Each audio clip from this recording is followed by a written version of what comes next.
السلام علیکم ورحمۃ اللہ وبرکاتہ۔ الحمد للہ رب العالمین والصلاة والسلام علی رسول الکریم اما بعد فقد قال اللہ تبارک و تعالی فی کلامہ المجید والفرقان الحمید۔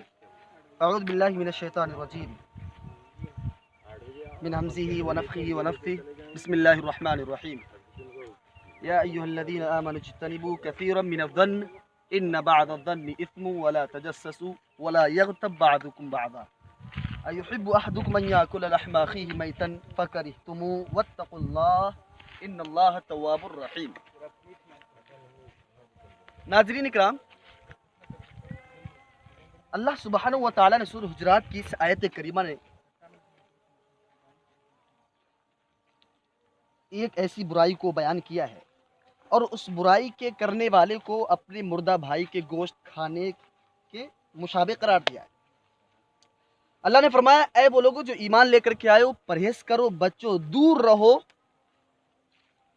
بہت زیادہ بدگمانی کرنے سے، اس لیے کہ بعض گمان گناہ ہوا کرتے ہیں، اور جاسوسی نہ کرو، ایک دوسرے کے عیب نہ تلاش کرو، اور نہ ہی ایک دوسرے کی آپس میں برائی کرو۔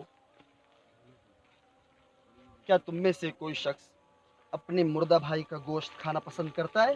فَكَرِهْتُمُوهُ تو تم اس کو ناپسند کرو گے۔ وَاتَّقُوا اللَّهَ اللہ سے ڈرو، ان اللہ تواب الرحیم یقیناً اللہ رب العالمین توبہ کو قبول کرنے والا اور رحم کرنے والا ہے۔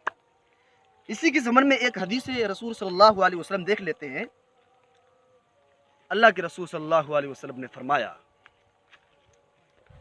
کہ جب مجھے معراج کرائی گئی، لما عرج بی مررت بقوم لهم اظفار من نحاس یخمشون وجوہهم وصدورهم فقلت من هؤلاء یا جبریل قال هؤلاء الذين يأكلون لحوم الناس ويقعون في آخرین۔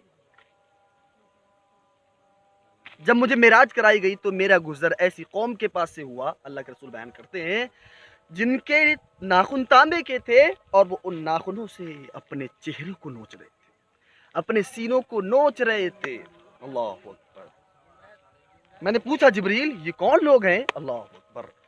کہا، اے اللہ کے رسول، یہ وہ لوگ ہیں جو دنیا کے اندر اپنے بھائی کی عزت کو مٹی کے اندر ملا دیا کرتے تھے، اس کی عزت کو پامال کر دیا کرتے تھے، اس کو ذلیل اور رسوا کر دیا کرتے تھے، آج اس کے بدلے میں ان کو یہ سزا دی جا رہی ہے۔ اللہ اکبر۔ اور اسی طریقے اللہ کے رسول صلی اللہ علیہ وسلم نے فرمایا، غیبت کرنے والوں کے تعلق سے لا يدخل الجنت نمام، اور دوسری روایت میں لا يدخل الجنت قطات، کہ چغلی کرنے والا شخص اگر اس حال میں مرتا ہے کہ وہ چغلی کر رہا ہے تو اس وقت وہ جہنم کے اندر جائے گا، یعنی کہ جنت کے اندر وہ داخل نہیں ہو سکتا۔ تو اس سے پتہ ہی چلا کہ چغلی کرنے والے شخص کی موت اگر چغلی کرنے کے درمیان ہوتی ہے، الا یہ کہ اللہ سبحانہ وتعالیٰ اس کو اپنی رحمت سے ڈھانپ لے، اس کو معاف کر دے، ورنہ وہ شخص جہنم کے اندر جائے گا۔